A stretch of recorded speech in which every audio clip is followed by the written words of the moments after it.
Remember all those great changes? Let's look into the past of Diablo 3 beta development with all its twists.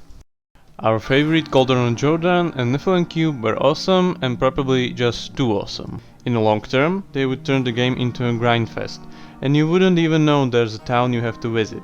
Currently, the only one able to salvage items is Blacksmith Eamon, so the idea of instant selling and salvaging got scrapped. The mysterious Mystic Miriam with rather hot body, which was capable of enhancing your gear with great variety of enhancements, didn't bring any great improvements in the long run. So maybe we'll see her in the expansion, but for now she got scrapped. The followers, new Diablo 3 mercenaries, got really popular, and as they were announced only for normal, thanks to community feedback, they are now enabled for each difficulty including Inferno. Remember that they are only available when you are playing a single player game, and as a party member joins your game, they will return back to town. Also, the resurrection cost has been removed and they will respawn automatically. Simplified skill tooltips and simplified UI has been added into the game, leaving us hardcore gamers no other choice than check elective mode, which enables us to freely move skills as we wish, and advanced tooltips that will show us the real numbers behind the skill damage.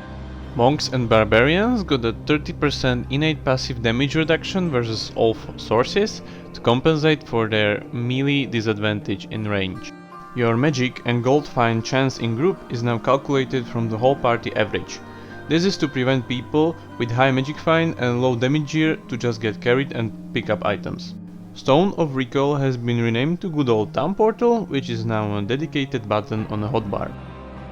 Potions also got a dedicated hotbar button, but the important thing is that they have now cooldown, so you can't eat them like candy in D2. You have died, which is permanent when playing a hardcore character. But don't worry, Hall of Fallen Heroes has come to take care of your hardcore characters. Here you can archive your best hardcore characters, where they will all enjoy glory of their deeds of slaying demons, together with their stats, long after they are dead. Monk's Lethal Decoy ability, which would create an illusion that would detonate after 5 seconds for holy damage, was later removed from the game as its use was really questionable. It was replaced by the Cyclone Strike, which gives more control over the explosion. Monk Mantras has been given a 3-second double effect boost to give players more incentive to use them more often. Also, Blizzard has promised to give Monk better animations, with Monk using his actual weapons. Scroll of Companion was used to give you a cute little pet for collecting your gold. But later on, really a cuddly snake or a cute pig or rabbit isn't really the Diablo way. Saying farewell to Hello Kitty Diablo, the idea got scrapped for the moment. Scroll of Reforging, which was a consumable used to transmute item magic properties into another go of magic properties, was later removed from the game. Scroll of Identify, which was an iconic item in D2, got later removed from the game. Currently, you just have to right click on an item to get it identified. Runestones, which have undergone a pretty big changes, were first lootable items that could be looted off of monsters. They had levels from level 1 to level 7 with 5 colors. Later on, Blizzard presented unattuned runestones that would get colored after being set into a skill on a random basis. In the long run, these have caused big inventory issues, and later on the idea of runes being on physical objects got scrapped. But don't worry, runes didn't disappear, they're just now unlocked as you progress your character to level 60 and all characters have all the runes already set in them. Changing your character skills was first completely free anywhere you want. Later on, Nephilim altars were created to be the only place where you can change your skills. They were put in towns and checkpoints. This proved to be annoying and inhibiting experimentation. Currently, skills can be changed freely and the cooldown after the skill is changed is 15 seconds. Nephilim altars were removed from the game. Character attributes have undergone pretty big changes. First, we had attack, precision, defense and vitality.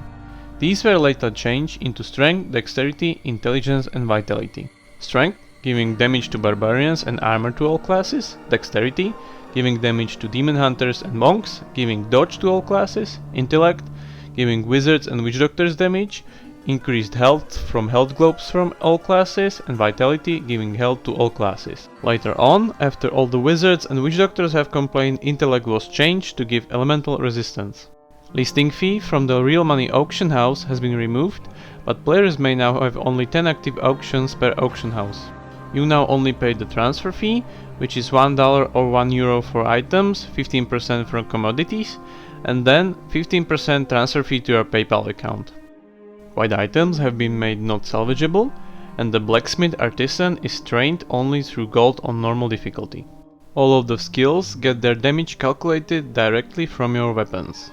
Nephilim Valor, a stackable buff, has been added, giving players increased magic find and gold find. This unlocks only after level 60 regardless of your difficulty and encourages players to go through random content of the game killing champions and rares. Enraged timbers have been mentioned to prevent pesky tactics and too much kiting on bosses.